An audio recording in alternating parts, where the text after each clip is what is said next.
Sir, ಈಗ ಕರ್ನಾಟಕದಲ್ಲಿ ಸಿದ್ದರಾಮಯ್ಯನವ್ರ ಸರ್ಕಾರ ನಡೀತಾ ಇದೆ.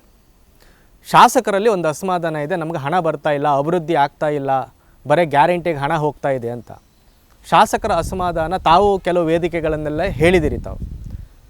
ಈ ಶಾಸಕರ ಅಸಮಾಧಾನದ ಮಧ್ಯೆ ಸಿದ್ದರಾಮಯ್ಯನವರು ಮುಂದಿನ 5 ವರ್ಷ ಮುಂದುವರಿಸ್ತಾರಾ ಸರ್, ಅಥವಾ ಅದಕ್ಕೂ ಏನಾದರೂ ಬೇರೆ ಮಾರ್ಗಗಳನ್ನು ಕಂಡ್ಕೋತಾರ? ಇಲ್ಲ, 5 ವರ್ಷಕ್ಕೆ ಅಧಿಕಾರ ನಡೆಸಿ ಅಂತ ಜನ ಅವ್ರಿಗೆ ಅಧಿಕಾರ ಕೊಟ್ಟುಬಿಟ್ಟಿದ್ದಾರೆ, ಕ್ಲಿಯರ್ ಮೆಜಾರಿಟಿ ಕೊಟ್ಟುಬಿಟ್ಟಿದ್ದಾರೆ ಮ್ಯಾಂಡೇಟ್ನ. 5 ವರ್ಷ ಅದನ್ನು ಉಳಿಸ್ಕೊಳ್ಳೋದು ಬಿಡೋದು ಅವ್ರಿಗೆ ಸೇರಿದ್ದು. ಆದರೆ ಇವತ್ತಿನ ರಾಜಕೀಯದ ಬೆಳವಣಿಗೆಗಳನ್ನು ನಾವು ನೋಡಿದಾಗ ನಾವು ಹೀಗೆ ಆಗ್ಬೋದು ಹಾಗೆ ಆಗ್ಬೋದು ಅಂತಕ್ಕಂಥ ನಾವು ಯಾರೂ ಊಹೆ ಮಾಡಲಿಕ್ಕೆ ಆಗಲ್ಲ. ಆಮೇಲೆ ಇವರು ಸರ್ಕಾರದಲ್ಲಿ ಇವರು ಮಂತ್ರಿ ಮಂಡಲದ ಸದಸ್ಯರಿರ್ಬೋದು, ಶಾಸಕರಿರ್ಬೋದು, ಇವರಲ್ಲೇ ವಿಶ್ವಾಸ ಇಲ್ಲ, ವಿಶ್ವಾಸ ಕೊರತೆ ಕಾಣ್ತಾ ಇದ್ದೇವೆ. ಆಮೇಲೆ ಯಾವುದಾದ್ರು ಒಂದು ವಿಷಯ ಪ್ರಸ್ತಾಪ ಹೈಕಮಾಂಡು, ಮುಖ್ಯಮಂತ್ರಿನೋ ಇಲ್ಲ ಇಲ್ಲಿರ್ತಕ್ಕಂಥ ಸೆಕ್ರೆಟ್ರಿನ ಡೈಬಿಟ್ ಮಾಡಿರ್ತಾರಲ್ಲ, ಇನ್ಚಾರ್ಜ್ ಸೆಕ್ರೆಟ್ರಿ, ಅವರೆಲ್ಲ ಈಗ ಬೀದಿಲಿ ಹೋಗೋರೆಲ್ಲ ಮಾತಾಡ್ತಾರೆ ಕಾಂಗ್ರೆಸ್ ಪಕ್ಷದ ತೀರ್ಮಾನಗಳ ಬಗ್ಗೆ.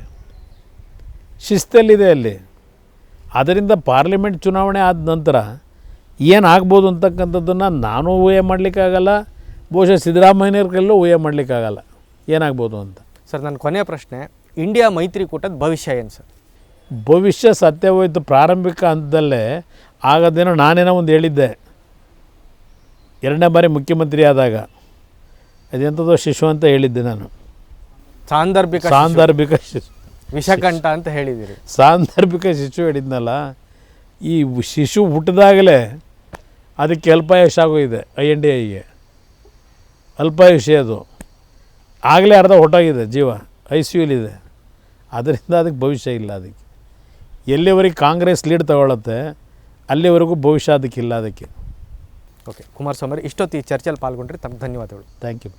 ಇದೇ ಈ ಹೊತ್ತಿನ ವಿಶೇಷ. ನೋಡ್ತಾ ಇರಿ ನ್ಯೂಸ್ ಫಸ್ಟ್, ನಿರ್ಭೀತಿಯಿಂದ ನಿಮ್ಮ ಪರವಾಗಿ. ನ್ಯೂಸ್ ಫಸ್ಟ್, ನಿರ್ಭೀತಿಯಿಂದ ನಿಮ್ಮ ಪರವಾಗಿ.